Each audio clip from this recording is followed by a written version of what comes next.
Buenas tardes, soy la doctora Laura, especialista en coloproctología. El día de hoy, como parte del Diplomado de Actualización y Fortalecimiento en Conocimientos Médicos para los alumnos egresados de la carrera de médico cirujano y partero, vamos a tocar el tema de enfermedad hemorroidal. Quiero agradecer la invitación a formar parte de este diplomado y al mismo tiempo pedir una disculpa por no poder estar de manera presencial ni online. Voy a tratar de estar durante la presentación, pues para cualquier duda o aclaración que se vaya presentando durante el desarrollo del tema. Dentro de las guías en las cuales nos vamos a basar para hablar de enfermedad hemorroidal, pues vamos a tocar las guías europeas, el consenso italiano y la Sociedad Americana de Cirujanos de Colon y Recto en sus guías de práctica clínica para el manejo y tratamiento de enfermedad hemorroidal. Dentro de la epidemiología, pues tenemos que las hemorroides afectan el 4.4% de la población en Estados Unidos. Hay otras guías como las guías europeas que hacen mención de hasta un 45%, en Corea del Sur un 14.4% y Austria un 38.4%. Representan más de 3 millones de visitas a los consultorios en Estados Unidos con un costo de 770 millones de dólares. Tiene una relación de presentación hombre-mujer 1:1, es decir, que no hay diferencias en cuanto al sexo. Tiene una incidencia a los 45-65 años y se dice que el 50% de los pacientes mayores de 50 años presentan síntomas de enfermedad hemorroidal. Se asocia con un nivel socioeconómico alto y raza blanca y tiene un 66% de factor ocupacional. De manera general, se estima que el 75% de los ciudadanos en Estados Unidos van a experimentar en algún momento de su vida enfermedad hemorroidal.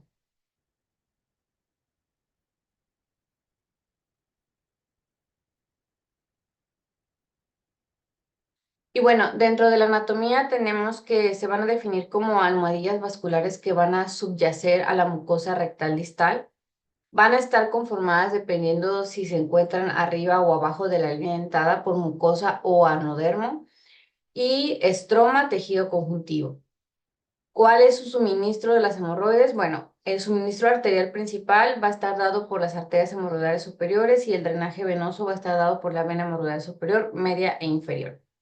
Esto es súper importante ya que van a tener un componente de arteriolas y vénulas que van a formar un plexo vascular anorrectal.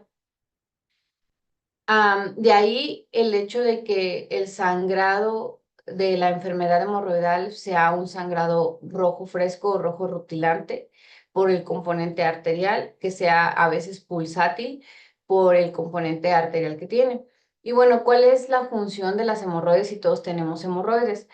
Representan el 15 al 20% de la continencia. Como ya les mencioné, van a estar formadas principalmente por vasos sanguíneos que se encuentran en la capa submucosa, así como fibras musculares que son la elongación de los músculos esfínter anal interno y músculo longitudinal conjunto, formando un músculo pequeño pero importante que es el músculo de Treitz. Y la integridad y la sintomatología va a depender de este equilibrio, de que haya buena función de los músculos y también buena función vascular a nivel de los cojinetes o armadillas hemorroidales. Tenemos entonces, como vamos a ver más adelante, que hay internas y externas. Su localización principal en cuanto a las internas o las hemorroides principales se van a conocer como las hemorroides que se encuentran en el sector anterior derecho, posterior derecho y lateral izquierdo. Esto no quiere decir que solamente haya tres paquetes hemorroidales, puede haber múltiples, estos son los principales, pero alrededor de la mucosa anal puede haber paquetes hemorroidales secundarios y ya en el anodermo de igual manera se pueden presentar alrededor de toda la mucosa o de todo el epitelio del canal anal, paquetes hemorroidales externos. Y bueno, dentro de la fisiopatología, la teoría más aceptada es la del cojinete vascular de Thomson, la cual nos habla de que existe mayor expresión de metaloproteasas, principalmente las metaloproteasas tipo 9, las cuales son enzimas que van a degradar el colágeno, elastina y fibronectina y condicionar una ruptura de las fibras elásticas. Además de esto, se ha visto que hay un aumento en el diámetro, flujo, velocidad máxima y velocidad de aceleración de la arteria hemorroidal superior, condicionando que haya más congestión vascular en los paquetes hemorroidales. Hay un marcado aumento de la neovascularidad, así como del factor de crecimiento del endotelio vascular. Hay un aumento del tono del esfínter que también va a condicionar que se retarde el retorno venoso, además de múltiples factores que van a potencializar toda esta fisiopatología, como son el embarazo, la tos crónica, cargar peso.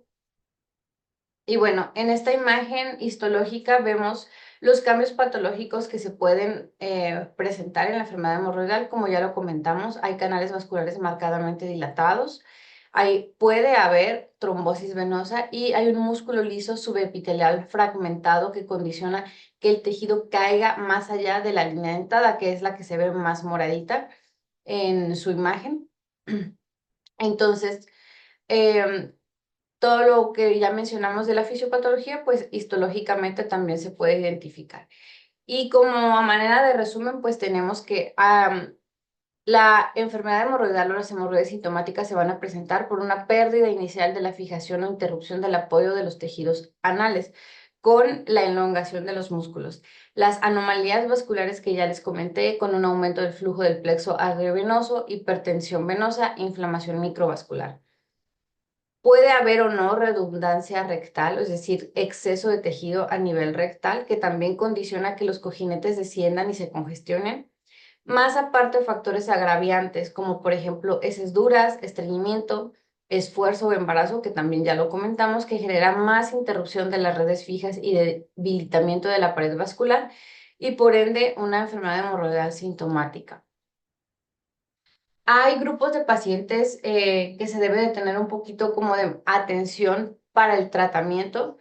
Entre ellos se encuentran las mujeres embarazadas. El 25 a 35% de las mujeres durante el segundo y tercer trimestre pueden presentar hemorroides o enfermedad hemorroidal, pero solamente el 43.9% va a desarrollar síntomas.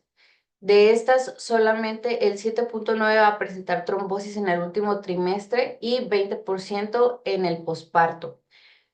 Esto va a depender, pues, si hay factores agraviantes durante el embarazo, como lo son el estreñimiento, el parto tardío. Sin embargo, la mayor parte de las mujeres presenta una resolución, pues no espontánea, pero posterior al embarazo de la enfermedad hemorroidal. Por lo tanto, en la mayoría de las mujeres la recomendación durante el embarazo es iniciar con manejo a base de modificación de la dieta y estilo de vida. En caso de que las pacientes no respondan a la dieta, al estilo de vida o presenten como tal una trombosis, ahí sí se valoraría el manejo quirúrgico durante el embarazo, de lo contrario, no se hace nada hasta el término del embarazo. En cuanto a los pacientes hepatópatas, aquí un punto importante a aclarar es que las hemorroides tienen un retorno venoso central, sistémico. Entonces, no tienen un retorno portal y por tanto no tendría que haber mayor patología hemorroidal en los pacientes hepatópatas. Sin embargo, estos pacientes tienden a tener elongación de los tiempos de coagulación que puede condicionar un mayor sangrado si hay patología hemorroidal y asociado a ciertos procedimientos como lo es la ligadura con banda elástica, la cual va a estar contraindicada de primera instancia en estos pacientes, prefiriéndose la escleroterapia y en caso de no presentar respuesta, pues una hemorroidectomía en pacientes con hepatopatías. En el caso de los pacientes inmunocomprometidos, bueno, se prefiere evitar cualquier intervención quirúrgica cuando no se encuentra el paciente en adecuado control por el riesgo de sepsis anorrectal y mala cicatrización del tejido. En caso de que el paciente realmente tuviera una crisis hemorroidal, se prefiere el tratamiento con escleroterapia y en caso igual de fracaso, hemorroidectomía. Dentro de la presentación clínica, bueno, vamos a tener un poquito de variación en cuanto a los síntomas dependiendo de si son hemorroides internas o hemorroides externas. Las hemorroides internas por lo general se presentan con sangrado rojo brillante, indoloro durante o inmediatamente después de la evacuación y no mezclado con las heces. Esto es súper importante. Si hay sangrado fresco, pero mezclado con las heces, lo más probable es que se deba a otra causa y no a la enfermedad hemorroidal como lo estamos sospechando. Y prolapso. Esto va a depender pues del grado de enfermedad. No todos los pacientes van a presentar prolapso de los cojinetes internos. Además de esto van a presentar presión rectal, secreción de moco, suciedad de la ropa con filtración de las heces. A eso es un poquito difícil, se dificulta hacer la limpieza cuando las hemorroides ya son muy grandes y son un poco incómodas, no permiten hacer un adecuado aseo. En cuanto al dolor, no es común que las hemorroides internas presenten dolor por el tipo de origen embriológico, solamente son sensibles a la presión. Por lo tanto, si presentaran en algún momento dolor, lo tenemos que asociar a alguna otra causa y únicamente que estuvieran estranguladas, pensaríamos en que el dolor es secundario a ese estrangulamiento de las hemorroides. De lo contrario, como dicen las guías, se debe de buscar otra causa, fisuras, o alguna enfermedad, inflamatoria, etcétera, que sea diferente a lo que estamos sospechando que sería la enfermedad hemorroidal. Y bueno, en cuanto a las hemorroides externas, estas van a presentar síntomas como picazón, irritación, humedad perianal, dificultad para la higiene y también, aunque es tejido sensible al dolor y puede presentar dolor, por lo general solamente lo hace cuando hay trombosis y esta se va a acompañar de la presentación de un nódulo firme con tinte azulado, como se ve en la imagen, que nos hace sospechar que el paciente realmente tiene una trombosis hemorroidal y que esta es la causa del dolor. En cuanto a la historia clínica, pues hay que hacer una historia clínica detallada. Yo siempre comento con los residentes, igual cuando era residente lo comentaban los adscritos con nosotros, nunca hay que menospreciar una patología por el hecho de decir, son hemorroides y obviar ciertas preguntas. Se tiene que preguntar todo como si fuera pues cualquier otra enfermedad. Hay que preguntar hábitos intestinales, cada cuánto va al baño, cuántas veces va al baño al día, o si va un día sí y un día no, tiene que pujar para evacuar, hay dolor al evacuar, se queda con ganas de que no terminó de evacuar, el dolor se quita después de la evacuación o el dolor continúa después de la evacuación, tiene diarrea o tiene estreñimiento. A veces los pacientes confunden un poquito este tema del estreñimiento y les preguntas, ¿es estreñido? Sí, soy estreñido. ¿Cada cuánto va al baño? Voy diario, 2 veces al día. Ah, ok. ¿Y a qué le atribuye usted que se estreñido? No, pues tengo que pujar. Entonces, hay que ser muy específicos con el interrogatorio de los pacientes. Hay que evaluar las características del sangrado, como ya les comenté, que sea un sangrado rojo rutilante, es decir, rojo fresco. Las características del dolor, si hay dolor, y el tiempo de presentación. ¿Cuánto tiempo tiene el paciente con los síntomas? Hay pacientes que de repente llegan a urgencias con hemoglobina de 5 y tengo hemorroides. A ver, las hemorroides por lo general no generan un sangrado tan importante como para que el paciente llegue con 5 hemoglobina. Pero a lo mejor en el interrogatorio te dicen, es que tengo 7 años sangrando. Se podría justificar una anemia crónica asociada a patología hemorroidal. Sin embargo, si el paciente te dice, no, pues yo empecé a sangrar hace un mes, hay que pensar en otra causa. Y bueno, en cuanto a la exploración física, pues no porque sea enfermedad hemorroidal vamos a dejar de hacer una exploración física igual completa. Hay que revisar abdomen, ingles y área perianal. Se debe de explicar paso a paso cómo se hace la exploración. Nosotros preferimos hacer una exploración en decúbito lateral. Es más cómodo para el paciente y más fácil para nosotros realizar la exploración que en la camilla especial que tenemos para exploración proctológica, donde el paciente se tiene que poner casi como en posición de navaja. Y bueno, se realiza una separación gentil de los glúteos, se revisa el área perianal, que son los últimos, o son los 5 centímetros radiales al borde anal. Se inspecciona piel, se inspecciona periné, si el ano se encuentra cerrado, si se encuentra patuloso, si hay algún colgajo cutáneo. Se pide al paciente que haga valsalva y se evalúa si hay congestión de paquetes externos o prolapso interno, eh, que no haya fisuras, que no haya fístulas, que nos contraindiquen el tacto rectal. Posteriormente se hace el tacto rectal, toda la circunferencia, se pide al paciente, se evalúa tono del esfínter, eso es súper importante, más si hay pacientes que ya tuvieron alguna intervención quirúrgica o que son pacientes que tuvieron partos traumáticos que pudieran tener alguna lesión de los músculos del esfínter anal. Siempre hay que ver tono pasivo y activo. Si no hay tumores o lesiones en los últimos centímetros que podamos alcanzar a palpar, casi siempre llegamos hasta recto inferior, entonces podemos llegar a palpar, ver si el ámpula rectal está llena o vacía, que nos impida realizar una adecuada anoscopia. Posteriormente a realizar una anoscopia para ahora sí evidenciar el prolapso de los paquetes internos, ver si hay erosión o sangrado activo de algún paquete hemorroidal. No en todos los pacientes se recomienda la colonoscopía, solamente en aquellos pacientes que tengan factores familiares de riesgo para cáncer colorectal o pacientes que durante el interrogatorio nos digan que han tenido pérdida de peso, como ya les mencioné, que sea un sangrado que a lo mejor tenga 3 meses de evolución y que haya puesto al paciente casi, pues en choque. Entonces, hay que descartar otras enfermedades como cáncer, enfermedades inflamatorias intestinales. Todo paciente que sea mayor a 45 años, lo ideal es que se realice una colonoscopia previo a cualquier intervención anorrectal, aunque nosotros digamos, sí, son hemorroides, lo ideal, en un mundo ideal, sería que todo paciente a partir de los 45 años se realice una colonoscopia como parte del screening para cáncer colorectal.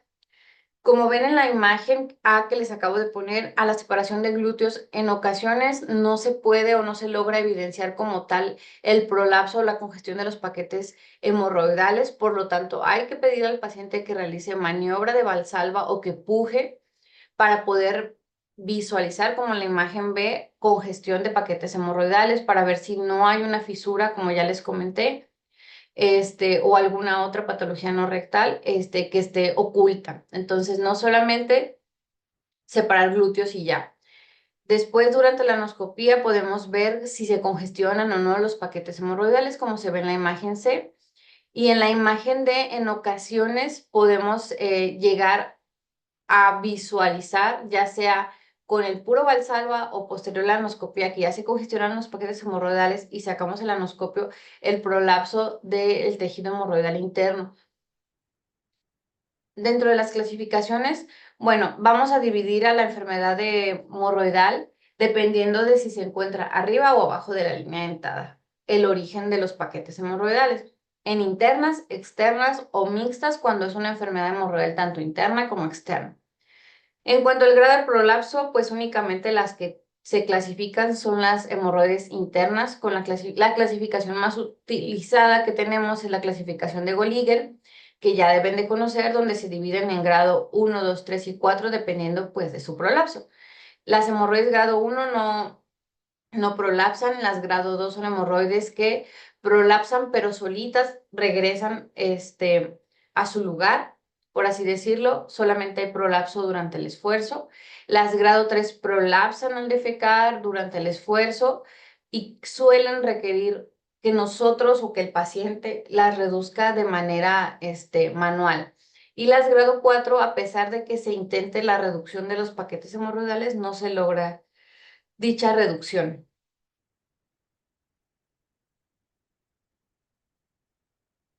En la imagen que se acaba de presentar, pues podemos ver los grados ya esquematizados, donde, como ya les comenté, en la grado 1 no hay un prolapso más allá de la línea dentada y en la grado 4 ya son irreductibles. Y bueno, en cuanto a la colonoscopía, esta va a tener sus indicaciones, como ya les mencioné. Pacientes que tengan anemia ferropénica, hematoquesia o rectorragia, síntomas abdominales inespecíficos, diarrea crónica, evaluación de un paciente que ya tenga el diagnóstico de enfermedad inflamatoria intestinal, cribado para el cáncer colorectal y el seguimiento después de haber realizado alguna intervención endoscópica, como es la polipectomía o una resección de un cáncer colorectal.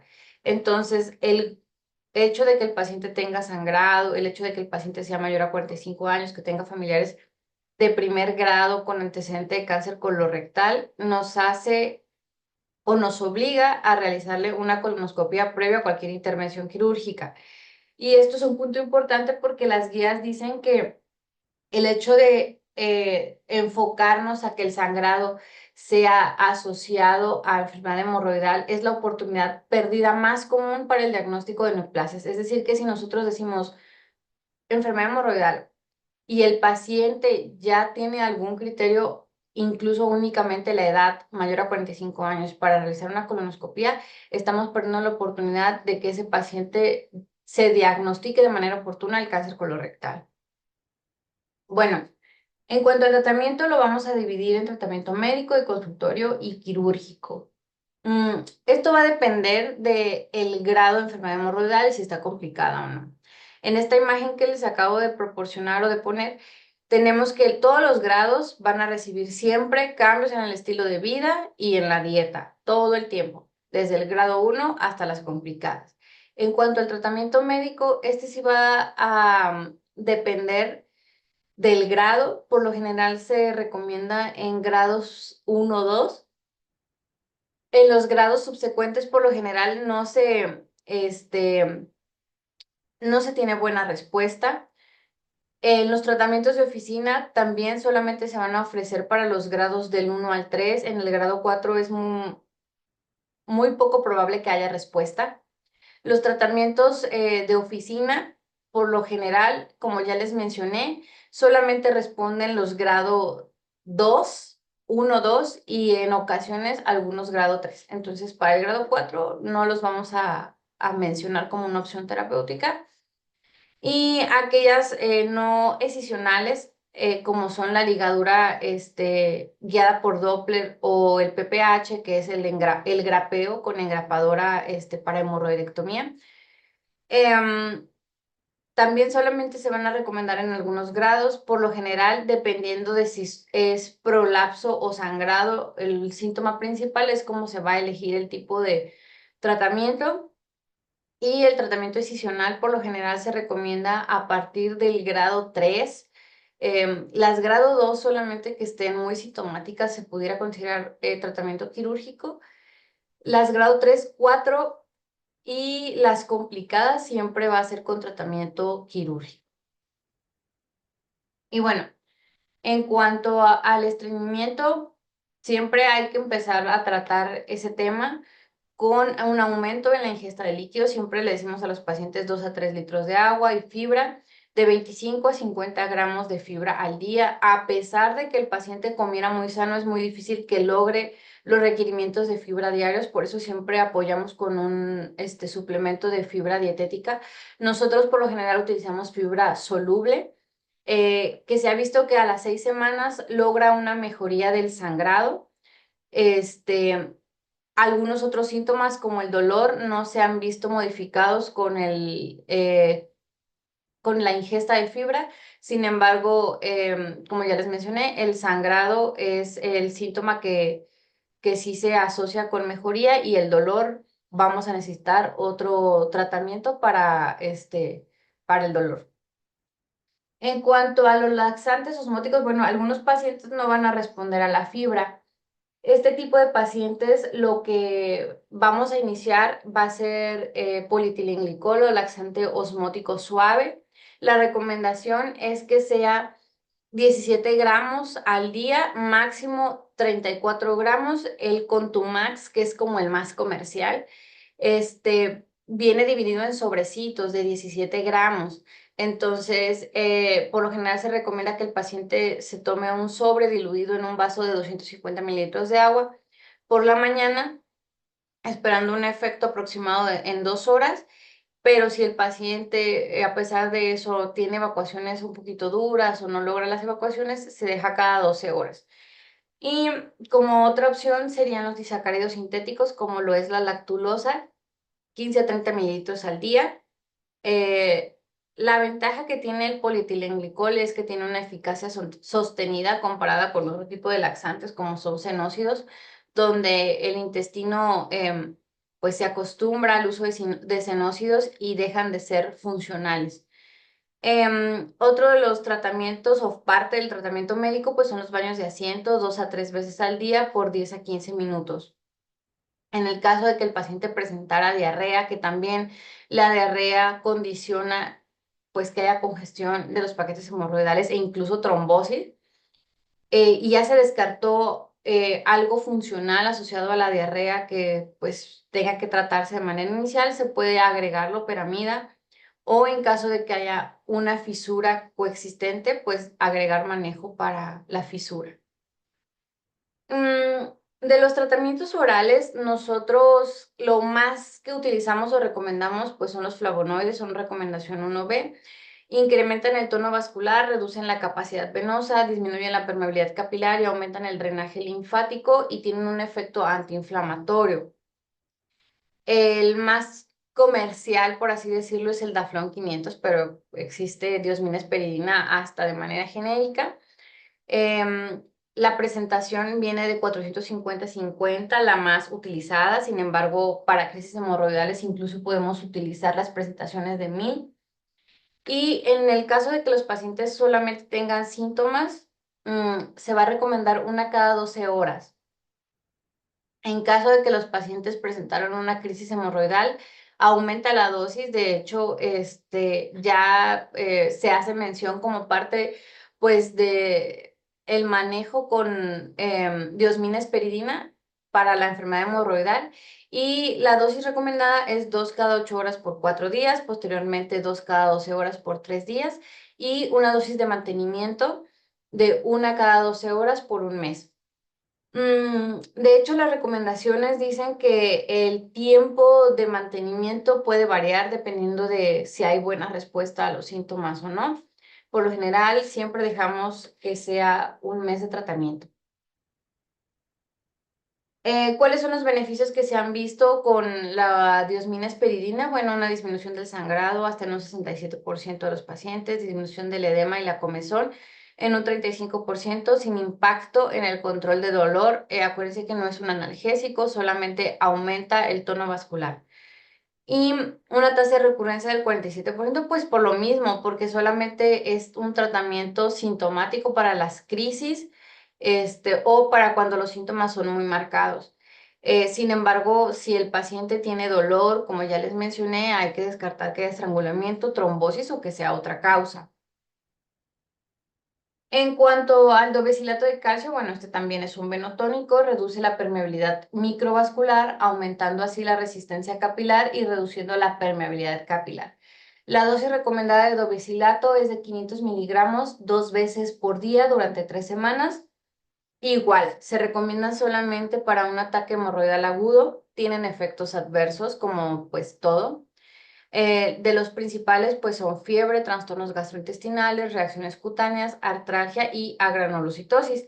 Entonces, hay que, pues, indicarlos y estar al pendiente de que el paciente no tenga o algún efecto adverso y al contrario, tenga beneficios o mejoría de la sintomatología con el tratamiento a base de dobecilato. Un punto importante, no está aprobado para el embarazo.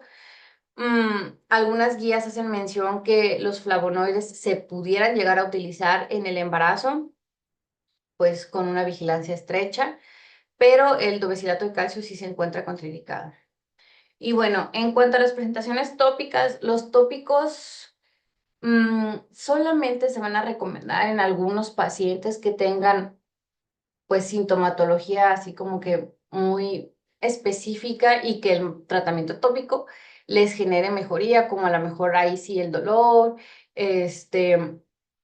pero la mayor parte de los tópicos no los tendemos a utilizar porque tienden a largo plazo a producir síntomas como dermatitis o adelgazamiento de la piel. Entonces, cuando nos llegan los pacientes que ya iniciaron el tratamiento con lidocaína hidrocortisona de hace un mes y dermatitis perianal, se vuelve un poquito más difícil el manejo porque ya no nada más tienes los síntomas de la enfermedad hemorroidal, sino que también ya tienes la sintomatología de la dermatitis secundaria, pues al uso crónico de lidocaína con hidrocortisona, por así decirlo. Entonces, tratamos de no dejar tópicos. Si el paciente inició el tratamiento tópico, lo ideal es que los tratamientos a base de lidocaína con hidrocortisona no duren más de 7 días y que si no le presenta mejoría al paciente, mejor se retire de los tratamientos.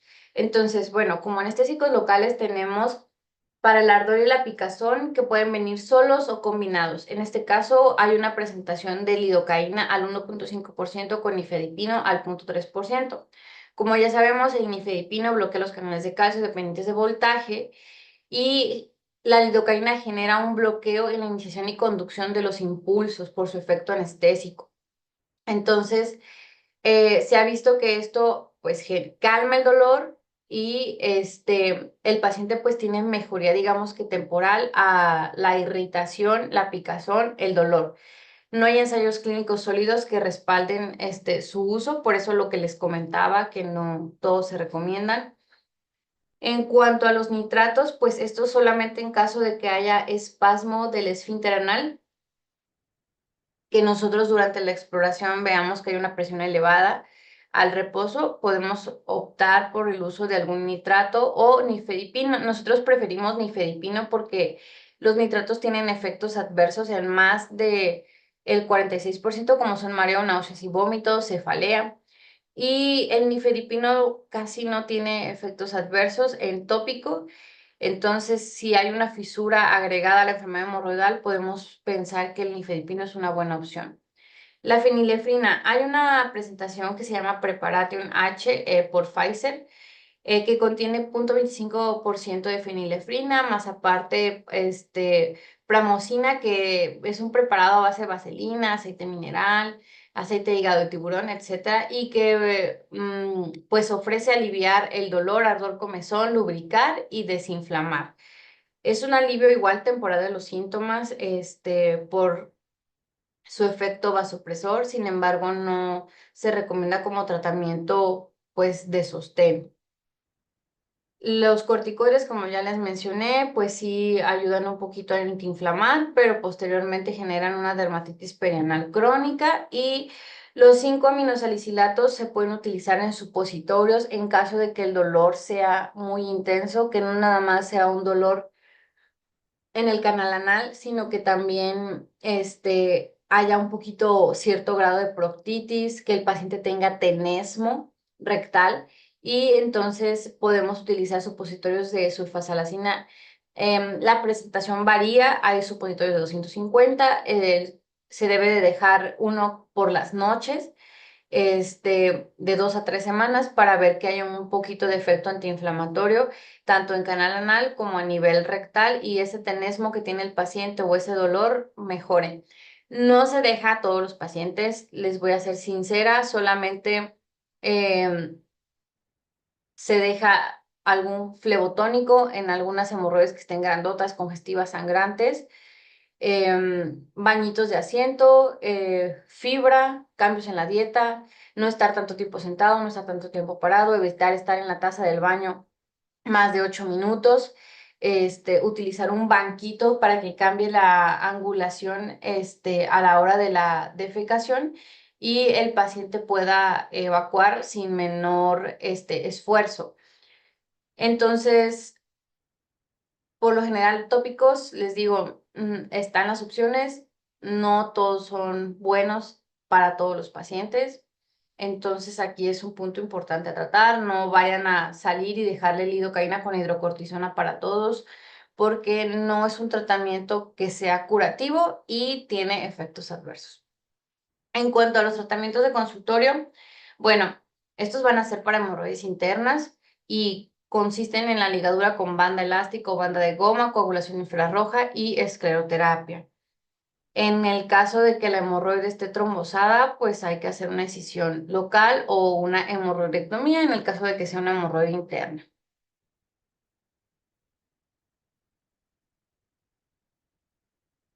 Y bueno, ¿cuáles son los principios comunes de estos procedimientos de consultorio? Disminuir la vascularidad. Con esto reducir, pues generar isquemia y con esto fibrosis y reducir el tejido redundante.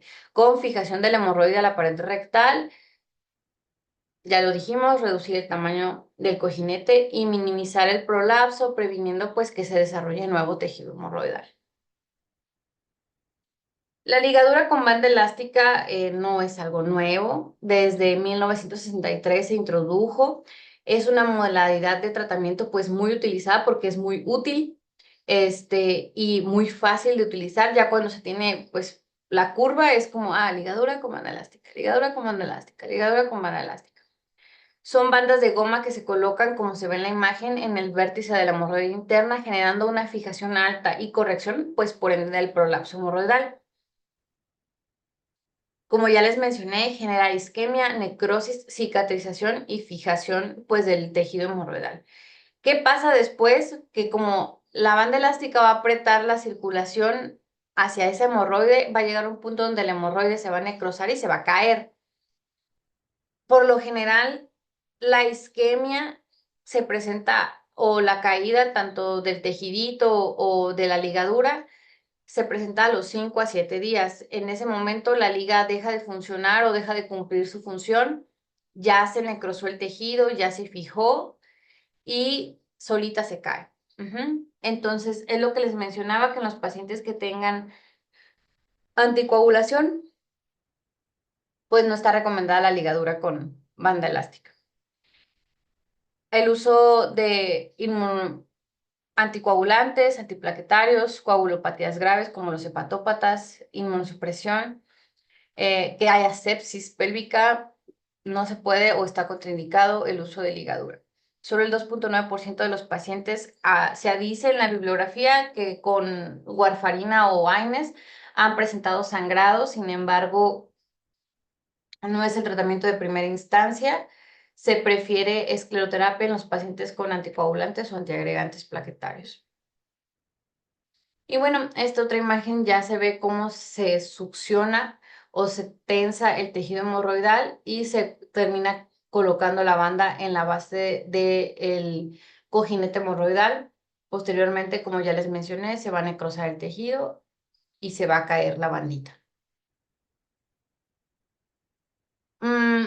¿Cómo es la técnica? Bueno, se coloca al paciente en decúbito lateral izquierdo, hay dos tipos de ligadores, como vamos a ver más adelante. Hay un ligador que se conecta a la succión, entonces no requieres de un ayudante, tú lo puedes hacer solo. Solamente se presiona en algún punto el ligador para generar vacío y que la succión jale la hemorroide hacia donde quieres que se jale y colocar tu liga. O en algunos casos, como se vio en la imagen de atrás, se coloca a través del ligador una pinza que permite que haya tracción del hemorroide y se puedan colocar las ligas. Aquí sí necesitamos un asistente. Entonces, bueno. Anoscopía, nuestro asistente nos apoya con la iluminación y se realiza una ligadura o anillado de los paquetes hemorroidales.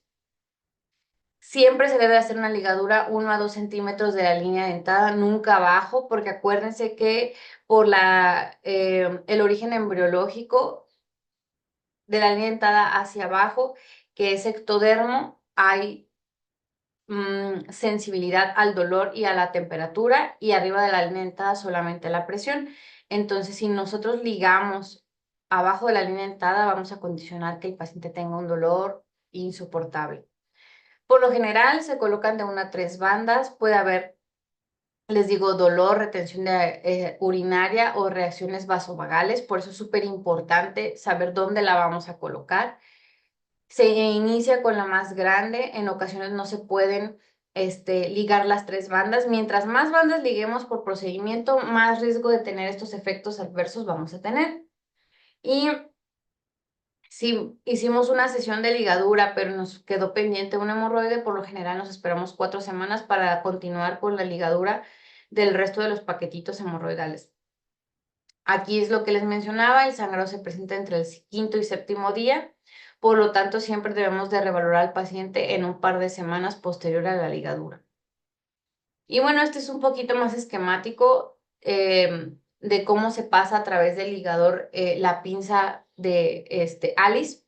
Son unas Alice especiales curvas que traccionan el tejido, se introduce el ligador, se baja la liga y queda ligado el paquetito hemorroidal. Esto ya son imágenes pues reales, no representativas. Y aquí se ve ya cómo quedaron ligadas las hemorroides. Este tratamiento va a ser eficaz, como ya les hice mención al principio, solamente para los grados 1 y 3, de 1 a 3, para los grado 4 no, y el grado 2 es como el grado que mejor resultado se ha visto que tiene. Es el tratamiento nutricional más eficaz disponible, 90% presentan reducción de la hemorroide al menos en un grado, tienen un índice de curación del 93% y una recurrencia del 11% a 2 años. Hasta un 32% de los pacientes van a requerir una nueva ligadura y no existe diferencia a largo plazo entre la hemorroidectomía convencional y la ligadura para los grados 1 y 2, pero en los grados 3 la hemorroidectomía sigue siendo superior a la ligadura.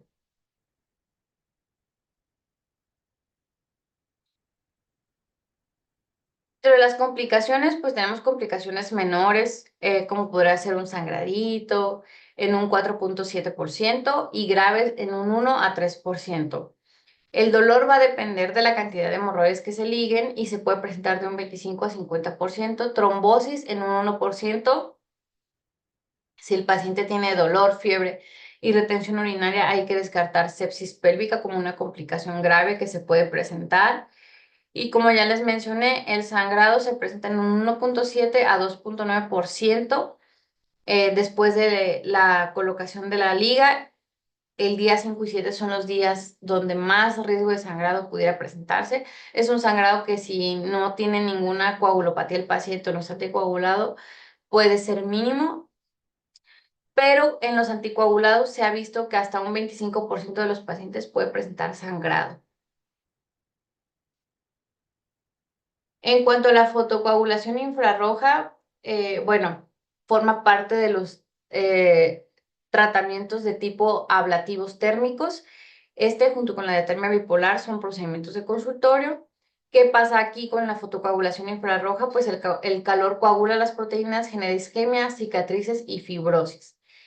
Este tratamiento tiene una tasa de éxito que va a depender de igual manera del grado de enfermedad hemorroidal, siendo un 78% para grado 1, 51% para grado 2 y 22% para grado 3.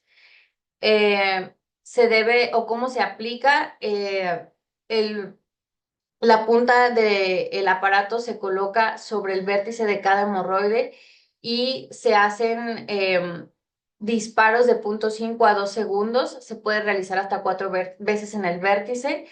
Tiene una profundidad de penetración de 3 milímetros y se puede realizar hasta 3 plexos por sesión. Se ha visto que tiene menos dolor que las bandas elásticas, por lo tanto, si buscamos en lugar de reducción del prolapso, manejo del dolor, pues pudiera ser una opción.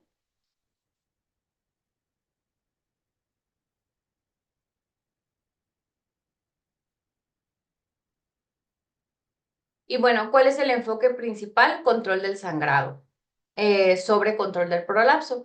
Entonces, si el tejido es muy redundante, a lo mejor la fotocoagulación no sería la primera opción, se prefiere la ligadura con bandas. Si el objetivo es el manejo del sangrado o del dolor, pues se podría considerar como la fotocoagulación una opción. Se ha visto un control de los síntomas del 81% a los 6 meses de seguimiento y 28% de los pacientes se ha visto que requieren un nuevo procedimiento. Complicaciones: puede presentar dolor 16 a 100%, sangrado 15 a 44%, con un resangrado 13% a 3 meses. El otro tratamiento de consultorio es la escleroterapia. También no es algo nuevo, fue introducida en 1869.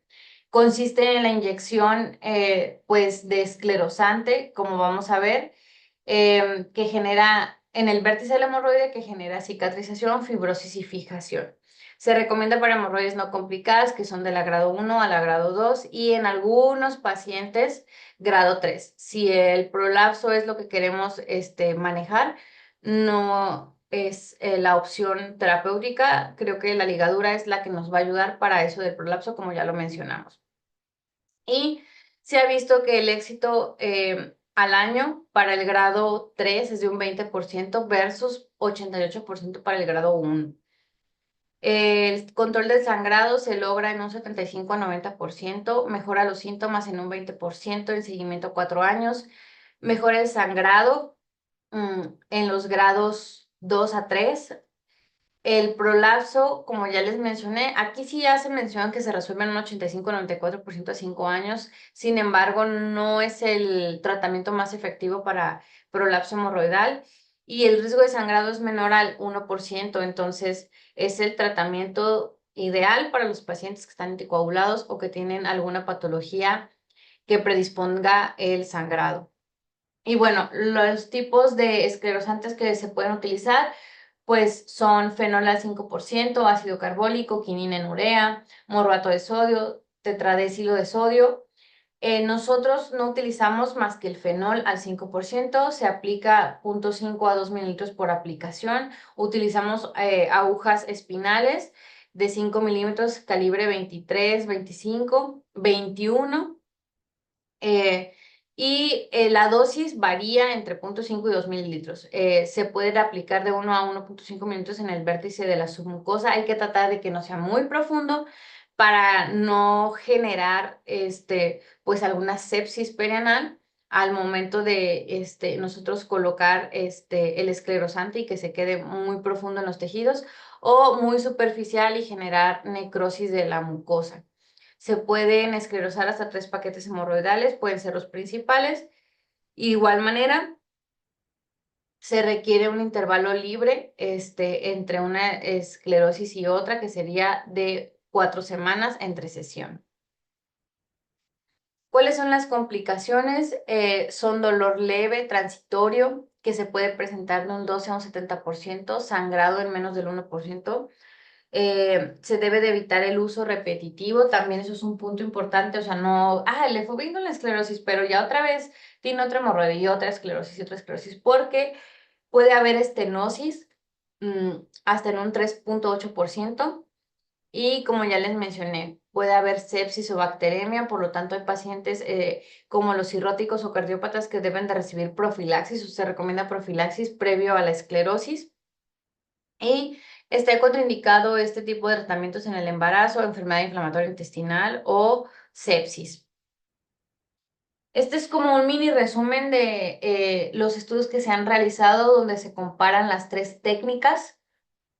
En un ensayo del 2027, donde se evaluaron 21 estudios clínicos aleatorizados, se encontró que la ligadura con banda elástica era mejor para la hemorragia y los síntomas en un 78 al 83% y el dolor posoperatorio en el 7.4 al 80%, con un sangrado que se podía presentar en el 1.2 al 50% y una recurrencia del 10 al 18% del sangrado y del prolapso en el 2%.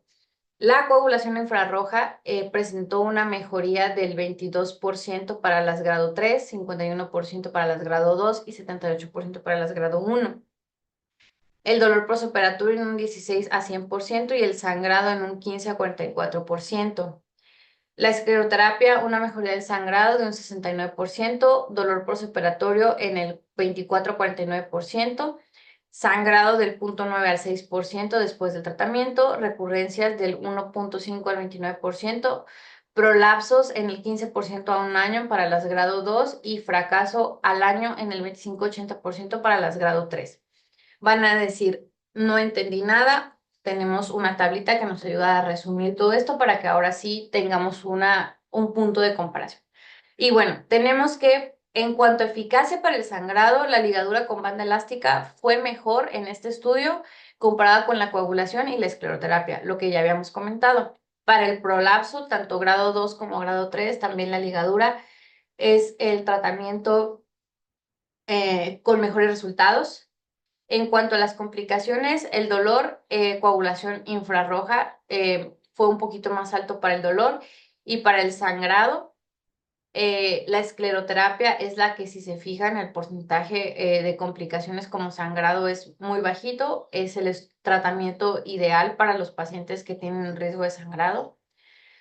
Y en cuanto a la reaparición, Bueno, se encontró que la ligadura con banda elástica tiene menos recurrencia para el prolapso y el sangrado comparado con la coagulación infrarroja. Este otro estudio de la Diseases of the Colon and Rectum, que compara el polidocanol con la ligadura con banda elástica, bueno, se realizó un estudio de 120 pacientes, 60 y 60 para cada grupo, y se encontró que la escleroterapia con polidocanol tuvo mayor tasa de éxito comparada con la ligadura con banda elástica, tanto éxito terapéutico como éxito de manera general. Sin embargo, las complicaciones para la ligadura fueron más altas, la recurrencia para la ligadura fue más alta y la cantidad de sesiones que se requirieron para la ligadura también fueron más altas. Por ende, se considera como la escleroterapia una buena opción terapéutica comparada contra la ligadura con banda elástica en este estudio.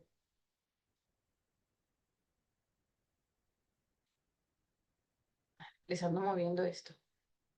Y bueno, ahora sí entrando al manejo quirúrgico, todos los pacientes que sean refractarios a los procedimientos de consultorio, que no toleren el procedimiento de consultorio, que tengan grandes hemorroides externas o hemorroides mixtas, que tengan unas hemorroides grado 3 y 4 o síntomas recurrentes, son candidatos a manejo quirúrgico.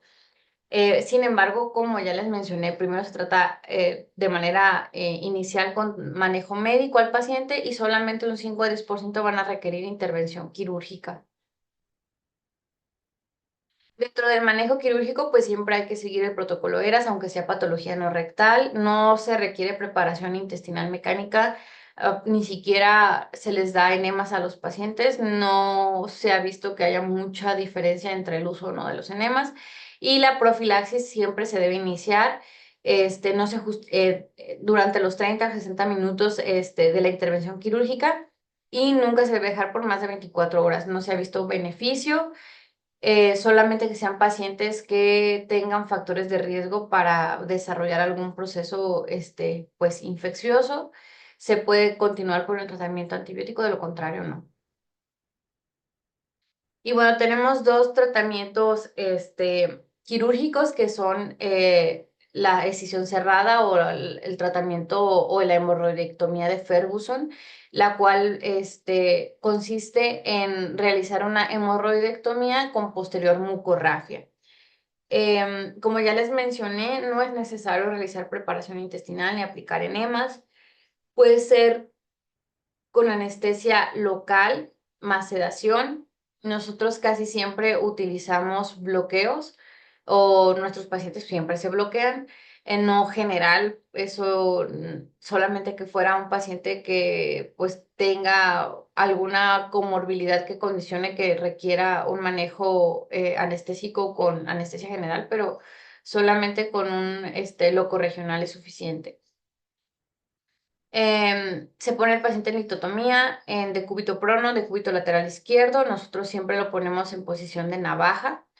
Se hace el examen digital, tacto, volvemos a hacer tacto, anoscopía, y continuamos con la hemorroidectomía. Primero nosotros colocamos un punto sobre la base de la hemorroide, un punto con Vicryl 2 ceros, y posteriormente se continúa con la resección del tejido y ya que se quitó el tejido, se respetó el esfínter anal interno, no hay sangrado, se continúa con la mucorrafia.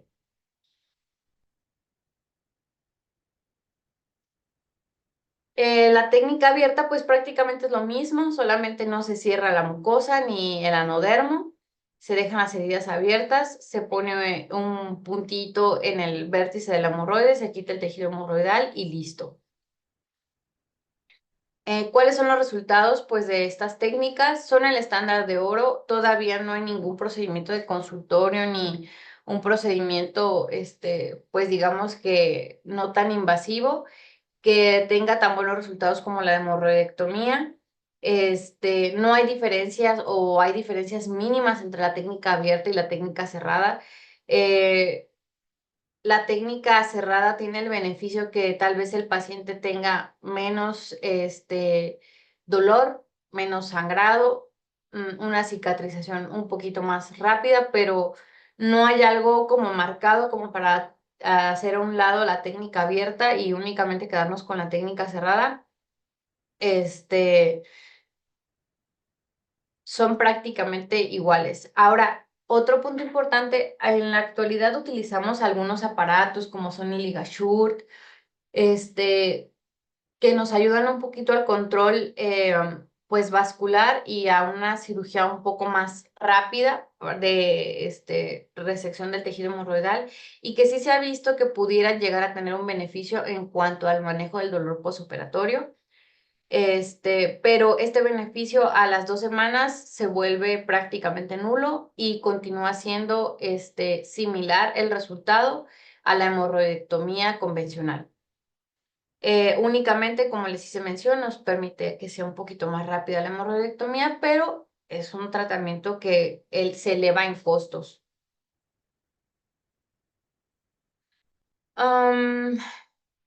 Pues como ya les mencioné, se ha comparado la abierta contra la cerrada. La cerrada pues se ha visto que disminuye el dolor, más rápida la cicatrización, menos sangrado, pero nada que sea totalmente significativo como para dejar a un lado la hemorroidectomía abierta. En cuanto al manejo del dolor, como ya les dije, los pacientes casi siempre reciben un bloqueo neuroaxial. Nosotros podemos agregar un bloqueo de nervios pudendos para que el paciente no tenga tanto dolor postoperatorio o únicamente continuar con analgesia a base de algún AINE como es el ibuprofeno, paracetamol. Podemos agregar diltiazem al 2% tópico para disminuir el espasmo del esfínter posterior a la manipulación. La nitroglicerina tópica también se menciona como una opción, sin embargo, ya les dije, tiene efectos adversos. Y se ha mencionado que los antibióticos, ya sea tópico o oral, en el caso del metronidazol, tienen algún mecanismo no claro por el cual el paciente presenta mejoría del dolor.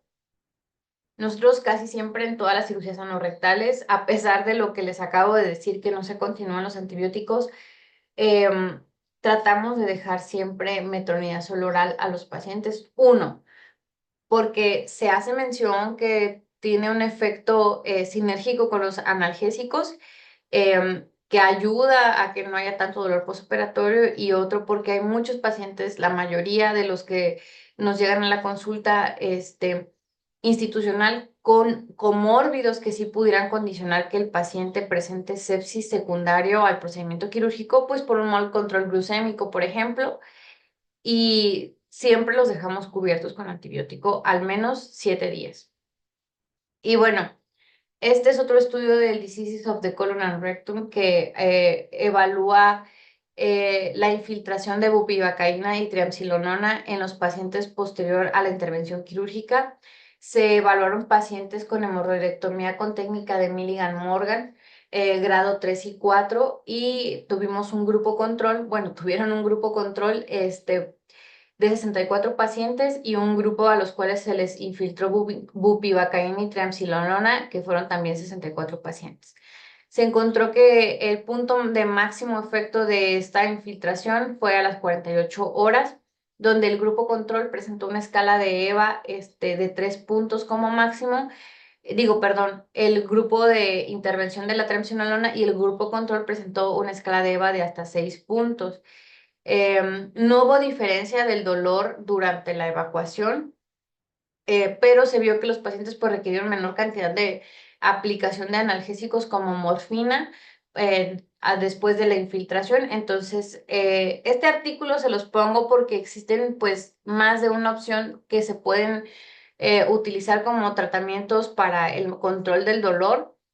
Nosotros no lo utilizamos. Nosotros, si llegamos a utilizar algo de infiltración, va a ser un bloqueo de nervios pudendos.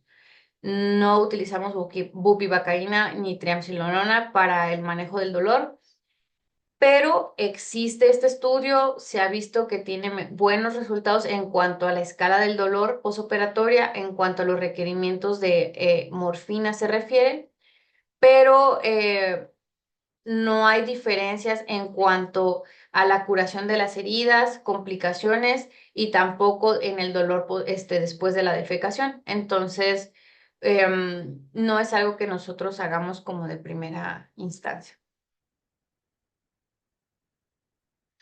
Y bueno, en cuanto a las complicaciones, tenemos retención aguda de orina. Esto se va a presentar en los pacientes que tienen un bloqueo neuroaxial, ligadura con hemorroides o guiada por ultrasonido Doppler, principalmente, pero una hemorroidectomía convencional también puede generar que el paciente tenga una retención aguda de orina, la cual se va a presentar en 1 a un 15%. ¿Y cuál es el problema de la retención aguda de orina? Pues que aumenta la estancia hospitalaria, que hay que colocarle una sondita al paciente para descomprimir la vejiga. ¿Qué son las cosas que podemos evitar o hacer para disminuir este riesgo? Bueno, no realizar tanta resección de tantos paquetes hemorroidales. La resección de quitar, o sea, el hecho de quitar muchos paquetes hemorroidales sí pone en riesgo al paciente no solamente en retención aguda de orina, en que haga estenosis, en que sangre, en que tenga más dolor. Entonces hay que ser muy pues inteligentes en evaluar qué tantos paquetes hemorroidales están enfermos, cuáles son los paquetes más enfermos, cuáles son los que se ven con erosión, con trombosis, etcétera. Y sobre eso tomar una decisión y decir, voy a quitar tantos paquetes hemorroidales porque son los que más riesgo tienen de sangrar en algún momento, de complicarse. Restricción de líquidos, siempre se recomienda que no se maneje al paciente en el transoperatorio con más de 500 mililitros de soluciones y pues control del dolor. Nosotros siempre dejamos a los pacientes 24 horas en el hospital, es decir, llegan el día que se operan y se van al día siguiente.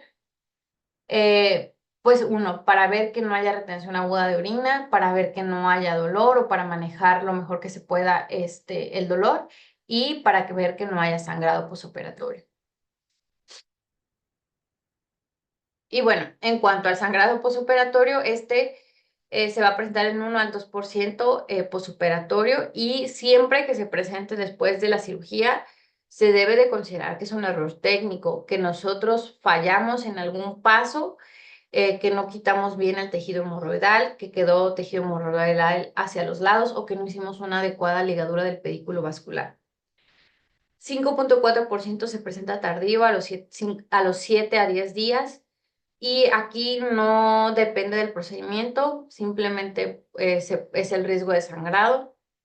La ventaja, les digo, del armónico, del LigaSure, es que el sangrado se puede presentar pues de nada hasta un 49%. Clínicamente significativo únicamente es del 0.3 al 6% y la necesidad de reintervención se va a presentar en un 1 a 2%. La ventaja que hemos visto, nosotros utilizamos armónico para hemorroidectomía, es que no tenemos que colocar ni siquiera una ligadura del pedículo vascular. Realizamos la hemorroidectomía completa con el armónico y el sangrado es mínimo.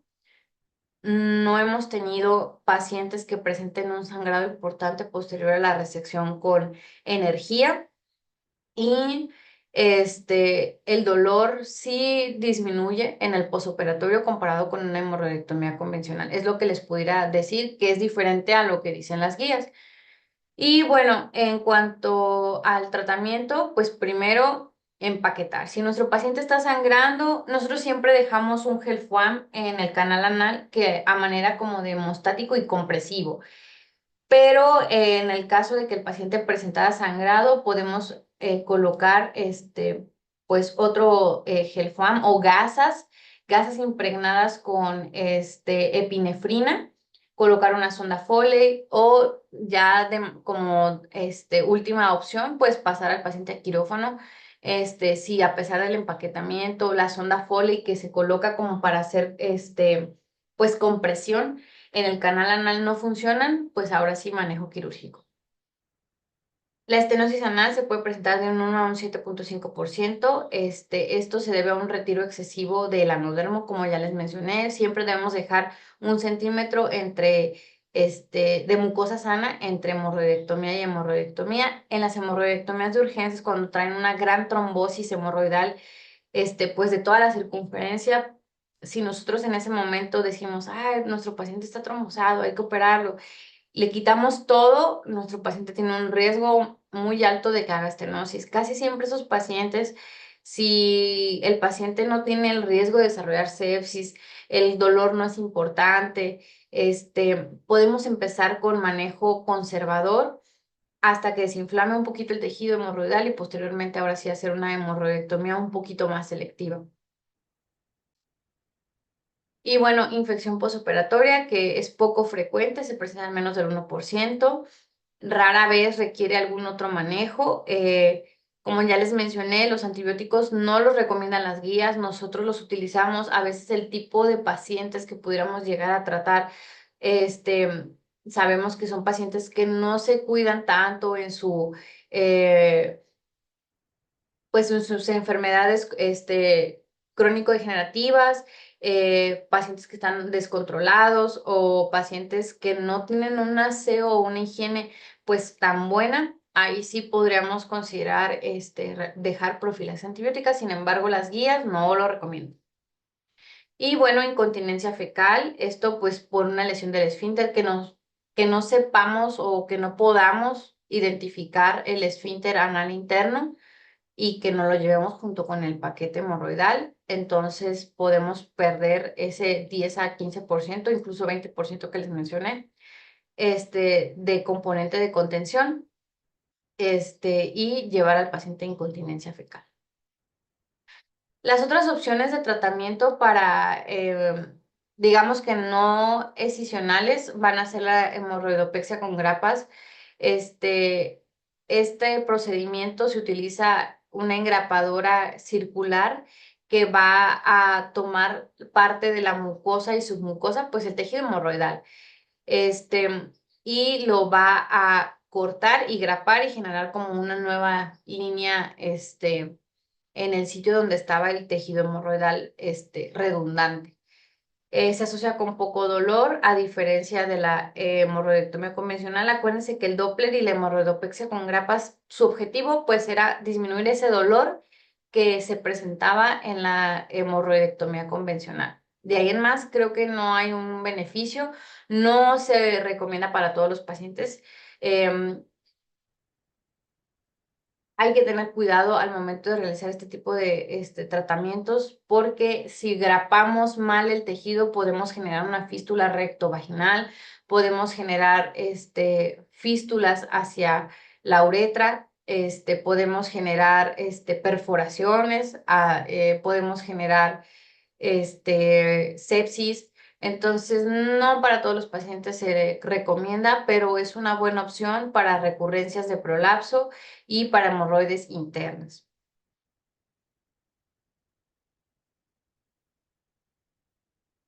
Como les mencioné, en comparación con la hemorroidectomía, pues tiene una mejor recuperación postquirúrgica, menos dolor, pero la recurrencia de los síntomas comparada con la hemorroidectomía, pues prácticamente es del doble. Se asocia con complicaciones, como ya les mencioné, sangrado, fístulas, estenosis y más aparte las complicaciones propias de la hemorroidectomía. La desarterialización hemorroidal transanal, aquí pues es ligadura de la arteria hemorroidal guiada por Doppler. En pocas palabras, se utiliza un Doppler, se busca el flujo y se realiza una ligadura. Y si hay cierto grado de prolapso hemorroidal, se puede realizar una rectopexia con sutura para reducir o regresar el tejido hemorroidal. Se pueden ligar de 4 a 6 arterias motricias, como ya les comenté. Es una técnica que se asocia con menos dolor, pero que tiene complicaciones similares a la hemorroidectomía, que en la reaparición de los síntomas también es el doble que la hemorroidectomía convencional. Por lo tanto, la hemorroidectomía convencional sigue siendo, como ya les mencioné, el gol estándar. Esta es una revisión sistemática donde se compara de las hemorroides grado 1 a las grado 3 la recurrencia, si requiere una analgesia, el sangrado, reintervención, y el tiempo transoperatorio y pues el dolor. Como ya les mencioné, la recurrencia puede ser hasta del 60%. el dolor en un 38%. Y comparado con la ligadura, la recurrencia va a ser mayor para la ligadura versus la hemorroidectomía guiada por Doppler, al igual que los síntomas. Entonces, se considera una buena opción, pero como ya les mencioné, no mejor que la hemorroidectomía convencional, aunque sea un poquito mejor para el dolor. Y bueno, en este estudio, que es el estudio Hubble, se comparó de igual manera la ligadura contra la hemorroidectomía guiada por ligadura del arteria hemorroidal guiada por Doppler contra la ligadura con banda elástica. Y como ya les mencioné, para la recurrencia, la guiada por Doppler fue mejor, pero los síntomas a las 6 semanas, aunque fueron menos intensos y de menor duración, se presentaron de igual manera, más en la ligadura con banda elástica, pero la ligadura guiada por Doppler con un costo mayor. Entonces, al presentar la ligadura guiada por Doppler menor recurrencia, se vuelve como equiparable o equivalente a la ligadura con banda elástica que se realice en múltiples ocasiones, es decir, que hagas múltiples ligaduras, pierde como el beneficio. No hay diferencias en complicaciones o continencia, hay más dolor con la ligadura guiada por Doppler y se vuelve menos rentable por el costo. Entonces, estos estudios que les presento son nada más como donde se hacen comparaciones entre un procedimiento y otro para ver cuál es mejor. Les digo, cada paciente es diferente. En algunos pacientes puede que les funcione más la ligadura, en algunos otros pacientes puede que les funcione más la hemorroidectomía convencional, en algunos otros pacientes el PPH, etcétera. Y por último, pues está la terapia gel, que es la hemorroidectomía con láser o hemorroidectomía con láser, donde se utiliza un diodo 980 nanómetros con una profundidad de 4 milímetros. Tiene una apertura de 1 milímetro con pulsos de 15 watts y 5 milímetros de profundidad. Se han visto buenos resultados. El problema es que también no está en todas las instituciones. Es un procedimiento caro. Presenta un sangrado del 5.9 al 8.8%. Más del 50% van a requerir algún procedimiento hemostático para el sangrado y el dolor se va a presentar en un 9.5%. La recurrencia de los síntomas va a ser un 10 a un 20% en los grados 2 y 3. Es una buena técnica, no tiene a lo mejor mm, tanto auge o tanto uso como los otros procedimientos que se pueden utilizar en consultorio. Este sí tiene que ser en quirófano, tiene que ir el equipo que se encarga de manejar pues el láser. eh, los resultados son muy variables. Hay pacientes que les va muy bien, y hay pacientes que hacen impactación fecal, que tienen dolor, que tienen sangrado. Entonces, son procedimientos que solamente se puede utilizar el láser para una sola sesión, para un solo paciente. Son procedimientos caros y que no tienen, pues de manera general o en mi punto de vista personal, ningún beneficio sobre la hemorroidectomía convencional. Yo preferiría hacer una hemorroidectomía con energía ultrasónica que utilizar láser. Y si no tengo si no tengo la opción de energía ultrasónica, una hemorroidectomía convencional. Está la opción de la mucopexia transanal. Esta únicamente lo que hace pues es reducir el prolapso, mejora el dolor, hace que los paquetitos sean más pequeños. Este, pero de ahí en más, creo que no es, como ya les mencioné, una opción para todos los pacientes. Se puede recomendar en pacientes con grados tempranos, a lo mejor un grado 2, un grado 3, grado 4 no hay tan buenos resultados para el prolapso hemorroidal. Y en cuanto al dolor, pues no se ha visto que sea tan marcado en este procedimiento. Sin embargo, como ya les mencioné, pues es prácticamente eso, una mucopexia. Hace que se reduzca el prolapso, pero no quita como tal los componentes hemorroidales. Perdón. Y en cuanto a las urgencias, bueno, tenemos las hemorroides externas trombosadas y las hemorroides internas estranguladas. Ya les mencioné, los pacientes van a tener dolor, van a palpar una masa en la región perianal. Puede ser solamente única, puede ser múltiple en toda la circunferencia. La trombosis tiene un tiempo límite para nosotros considerar que sea meritorio un tratamiento quirúrgico. Después de esto ya no se ha visto que haya beneficios, que son 72 horas. Si el paciente te llega en las primeras 72 horas de la trombosis, no es una trombosis masiva que digas voy a comprometer pues toda la circunferencia de la mucosa y es mucho el dolor que tiene el paciente, se puede ofrecer tratamiento quirúrgico, pero si el paciente ya tiene más de 72 horas, ya no tiene dolor, hay que dar tratamiento médico y revalorar al paciente porque ya no mejoraríamos la sintomatología del paciente, al contrario, podríamos complicarlo, tener más dolor, estenosis y ya no se beneficiaría el paciente de manejo quirúrgico después de las 72 horas.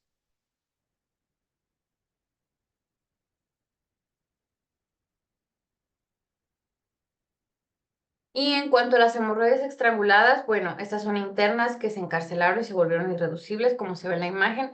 Esta imagen me gusta mucho porque se logra evidenciar la mucosa del canal anal con tejido hemorroidal pues, trombosado y el anodermo.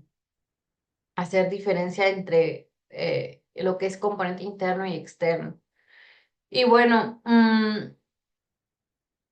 aquí los pacientes por lo general sí son candidatos también al manejo quirúrgico cuando tienen riesgo de presentar sepsis, cuando hay mucho dolor, cuando hay descarga purulenta.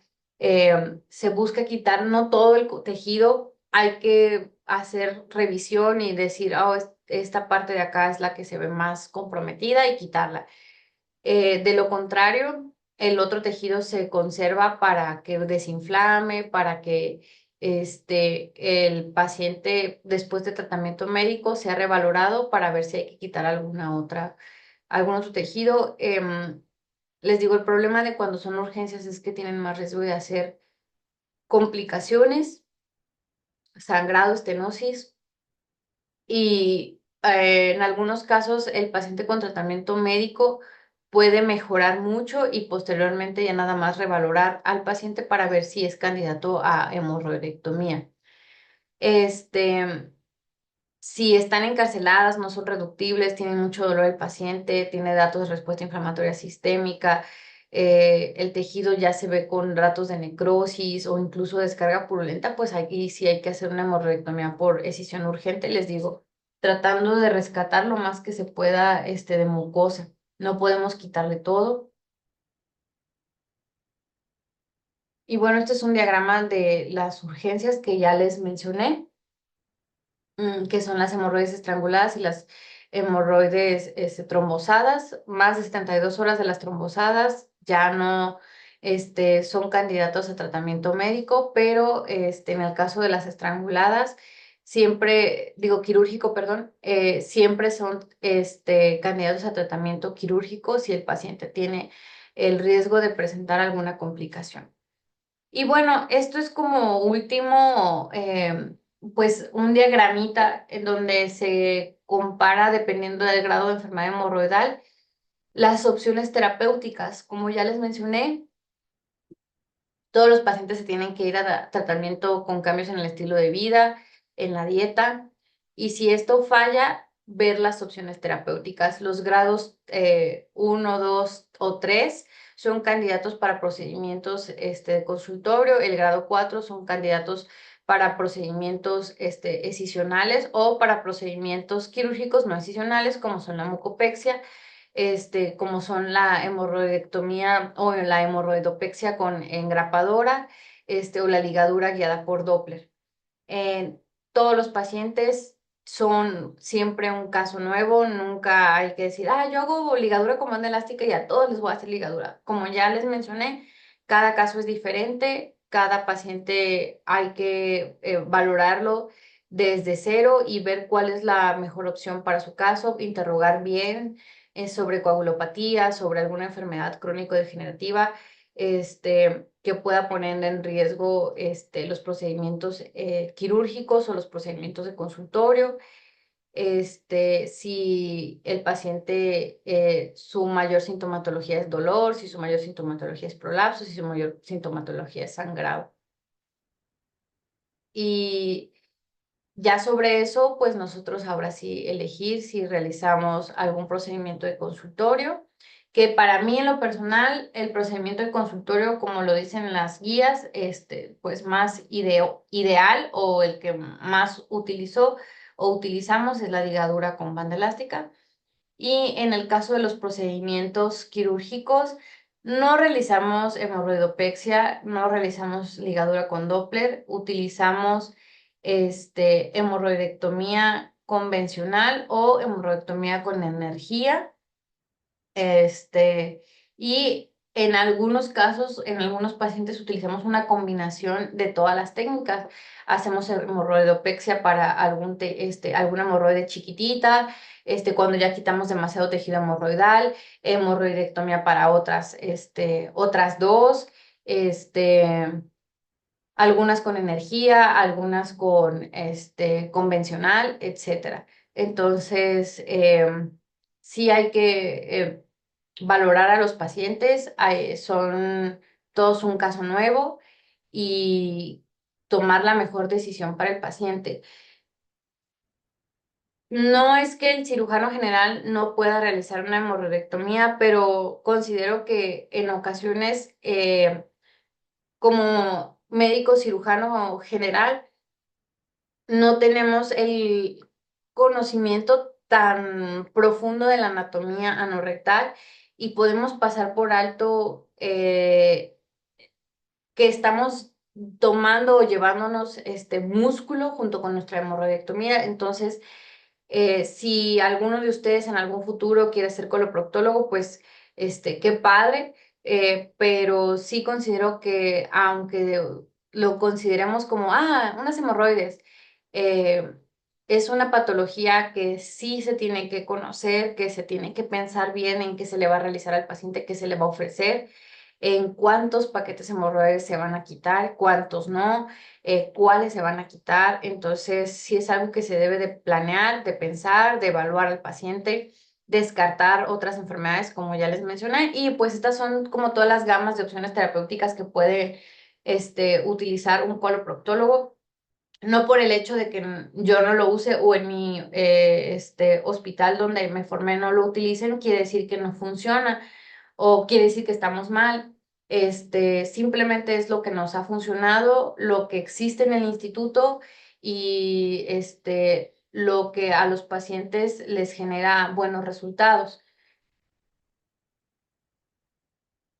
Y pues sería todo de mi parte. Espero les haya funcionado. Una disculpa por si no hubo alguna diapositiva o alguna explicación ahí que no me hayan entendido. Por eso les comento, voy a estar al pendiente de preguntas. Este, mm, si alguien tiene alguna duda, algún comentario, pues lo podemos tratar. Y sería todo de mi parte, chicos.